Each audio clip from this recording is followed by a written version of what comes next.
ഈ വീഡിയോയിൽ നമ്മൾ അസിംപ്റ്റോട്ടിക് നൊട്ടേഷൻസിൻ്റെ കുറച്ച് പ്രോബ്ലം സോൾവിംഗ് ആണ് ഉദ്ദേശിക്കുന്നത്. അപ്പോൾ ആദ്യമേ ഇവിടെ ഒരു ക്വസ്റ്റ്യൻ കൊടുത്തിട്ടുണ്ട്. F of N equal to 2n² plus N.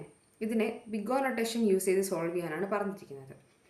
അപ്പോൾ നമ്മൾ ബിഗ് ഓ നൊട്ടേഷൻ്റെ ഇക്വേഷനാണ് ഞാൻ ഈ ബോക്സിൽ കൊടുത്തിരിക്കുന്നത്. 0 less than or equal to F of N less than or equal to C into G of N.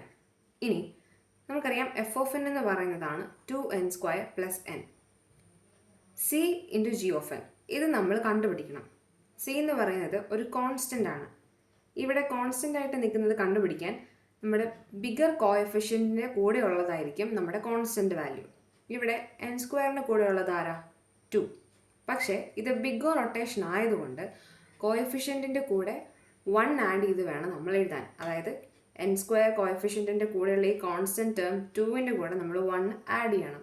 അപ്പോൾ 2 + 1 3 വേണം നമ്മൾ സി ആയിട്ട് എഴുതാൻ. അപ്പോൾ സിയുടെ വാല്യൂ എന്താണ്? 3.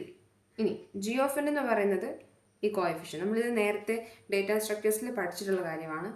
n².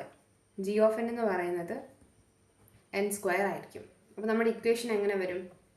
എഫ് ഓഫ് എൻ എന്ന് പറയുന്നത് 2n² plus N less than or equal to C into G of N. അതെന്ത് വരും? 3n² എന്ന് വരും. ഇനി നമ്മൾ എന്താ ചെയ്യേണ്ടത്? ഈ എന്നിന് നമ്മൾ അതിൻ്റെ വാല്യൂ സബ്സ്റ്റിറ്റ്യൂട്ട് ചെയ്ത് കൊടുക്കണം. അതായത് 1, 2, 3 അങ്ങനെയാണ് നമ്മൾ വാല്യൂ സബ്സ്റ്റിറ്റ്യൂട്ട് ചെയ്യുന്നത്. അപ്പോൾ ആദ്യമേ നമുക്ക് എന്നിന് വാല്യൂ 1 എന്ന് കൊടുക്കാം. അപ്പോൾ എങ്ങനെ വരും?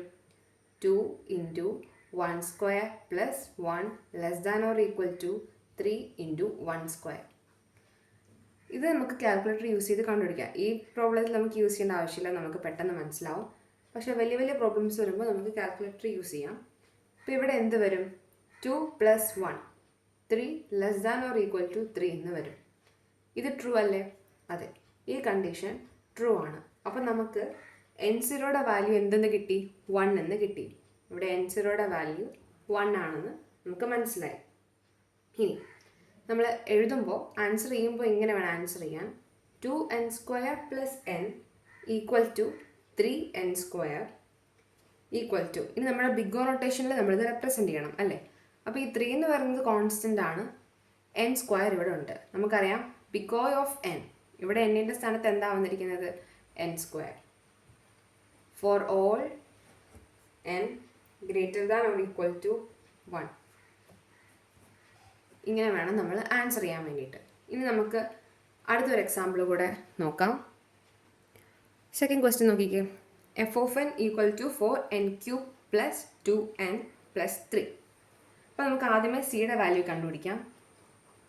സി എന്ന് പറയുന്നത് നമുക്കറിയാം കോഎഫിഷ്യൻറ്റിൻ്റെ കൂടെ 1 ആഡ് ചെയ്ത് വേണം എഴുതാൻ. സി എന്ന് പറയുന്നത് 5 ആയിരിക്കും. ഇനി ജി ഓഫ് എന്നിൻ്റെ വാല്യൂ എന്തായിരിക്കും? Coefficient n³. ഇനി നമുക്ക് ഇക്വേഷനിലേക്ക് സബ്സ്റ്റിറ്റ്യൂട്ട് ചെയ്ത് കൊടുക്കാം. 4n³ plus 2n plus 3 less than or equal to 5n³. ഇത്രയും ക്ലിയർ അല്ലേ? ഇനി നമ്മൾ എന്ത് ചെയ്യണം? എന്നിന് എന്നിൻ്റെ വാല്യൂസ് സബ്സ്റ്റിറ്റ്യൂട്ട് ചെയ്യണം. ഫസ്റ്റ് നമ്മൾ n ഈസ് ഈക്വൽ ടു 1 എന്ന് കൊടുക്കണം. അപ്പോൾ എന്ത് വരും? 4 into 1³ plus 2 into 1 plus 3 less than or equal to 5 into 1³. അത് കാൽക്കുലേറ്റ് ചെയ്യുമ്പോൾ നമുക്ക് എത്ര കിട്ടും? 9 less than or equal to 5. ഈ കണ്ടീഷൻ ട്രൂ ആണോ?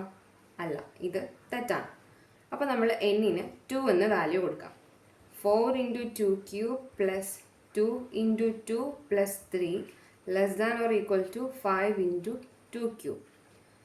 ഈ വാല്യൂസ് നമ്മൾ കാൽക്കുലേറ്റ് ചെയ്യുമ്പോൾ നമുക്ക് എത്ര കിട്ടും? 39 less than or equal to 40. True അല്ലേ? ഇവിടെ കണ്ടീഷൻ ട്രൂ ആയി. അപ്പോൾ നമുക്ക് n0യുടെ വാല്യൂ എത്ര കിട്ടി? n0 equal to 2. Big O notation എന്ത് വരും? 2 എന്ന് പറയുന്ന 5 എന്ന് പറയുന്ന കോൺസ്റ്റൻറ്റ് കൂടെ n³. അപ്പോൾ ബിഗ് ഓ ഓഫ് n³ ഇതായിരിക്കും നമ്മുടെ ഫൈനൽ ആൻസർ. അപ്പോൾ നമ്മൾ എങ്ങനെ ആൻസർ എഴുതുക? 4n³ plus 2n plus 3 equal to big O of n³ for all n greater than or equal to 2. അതായത് F of N equal to 4n³ plus 2n plus 3 where g of n equal to n cube, C equal to 5 and N0 equal to 2. ഇത്രയും വെച്ച് വേണം നമ്മൾ answer എഴുതാൻ വേണ്ടിയിട്ട്. Okay, clear ആണെന്ന് ഞാൻ വിശ്വസിക്കുന്നു. ഇനി ഒമേഗ വെച്ച് ചെയ്യുന്നത് നമുക്ക് അടുത്ത വീഡിയോയിൽ നോക്കാം.